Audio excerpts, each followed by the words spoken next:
Hey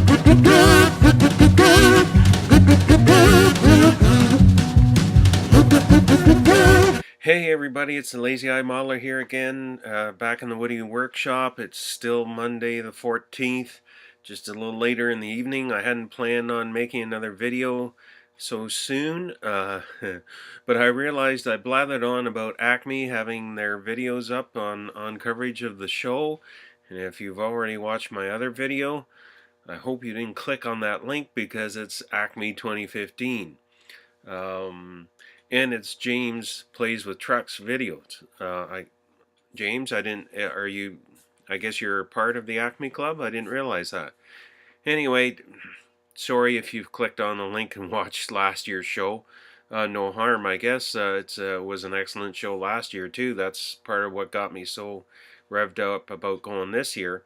But I do apologize for referring you to a year-old show, video on a year-old show. So I thought I'd quickly do another video here just to show you the few things I picked up and let you know about next year's show. So here is the flyer for next year's show, and as you can see, the theme is Asian Invasion. So any type of Asian vehicle, tuners, what have you, and the other is and Bike Week. So motorcycles. That should bring out some interesting builds for next year. They did point out that next year is November 4th instead of the second weekend. The reason being, the second weekend is November 11th next year. So the hall is in use for Veterans Day, and so they had to move the show back by 1 week, so please make note of that if you're used to going. And they will have an internet theme at a later date. So I picked up a couple of kits. One which is very popular right now is the brand new Bronco kit. As I mentioned to others, and as I've said on our other videos, we don't have Hobby Lobby or anything where you get money off, so sometimes when I am in the States to pick up new kits, it ends up being a little cheaper than what we can get them up here, so it's worth it while you're there anyway.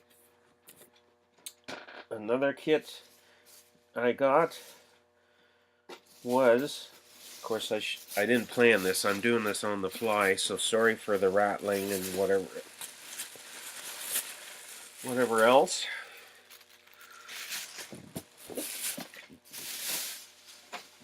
But it's this little Subaru sandbar fire truck. Ever since I saw this announced as coming out, I just thought it was too cool for school, and I've been wanting it.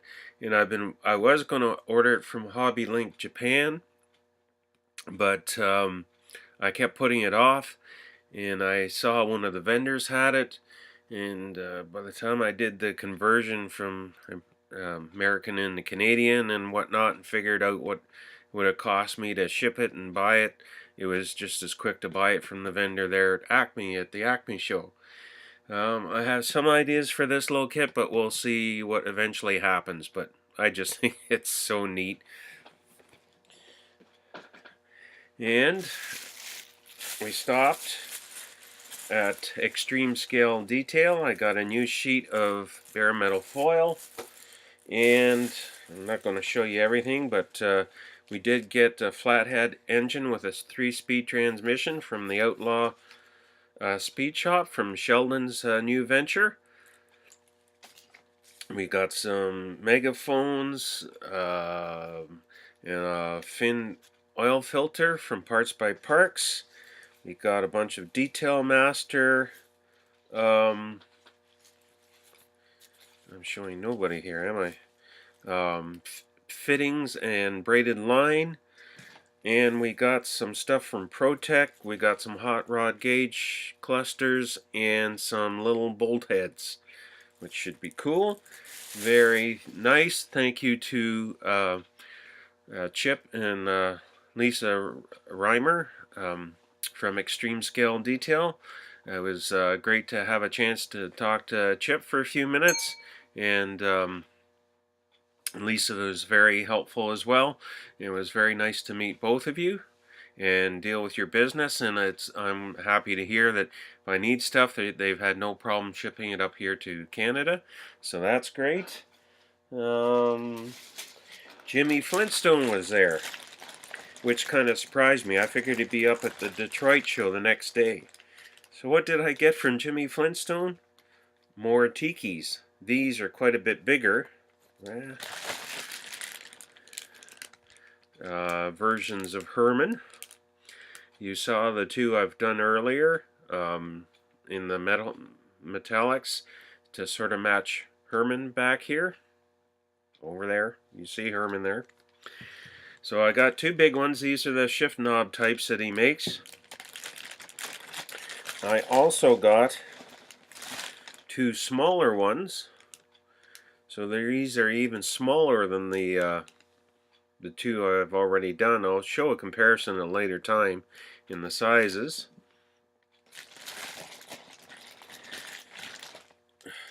There's another, it's almost sort of a Frankenstein tiki head.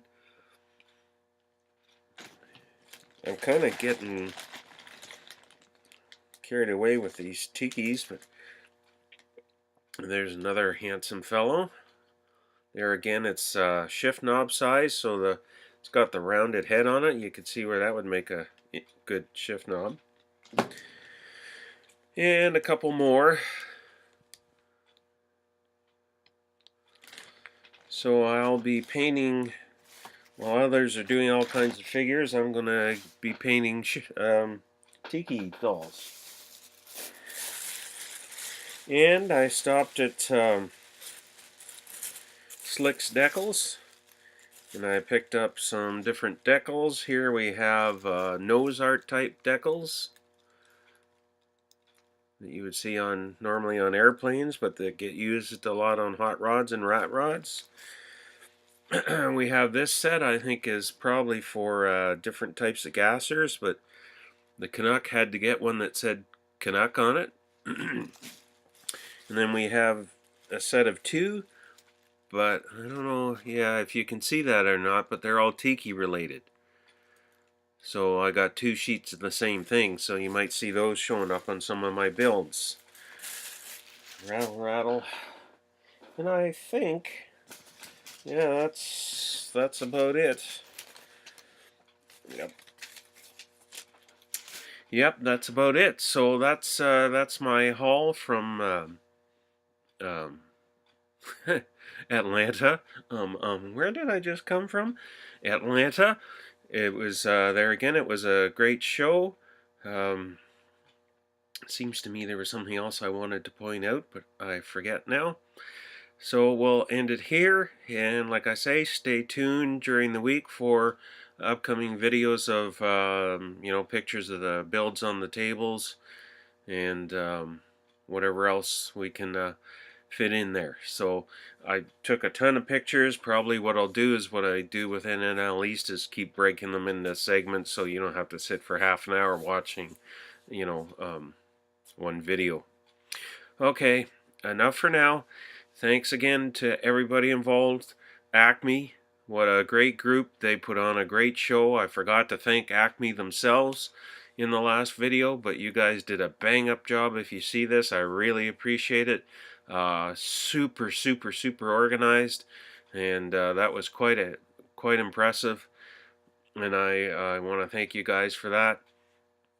And then thanks to all my YouTube brothers there that I got to meet and their families. It was fantastic. All right, well, talk to you later. Take care. Bye now.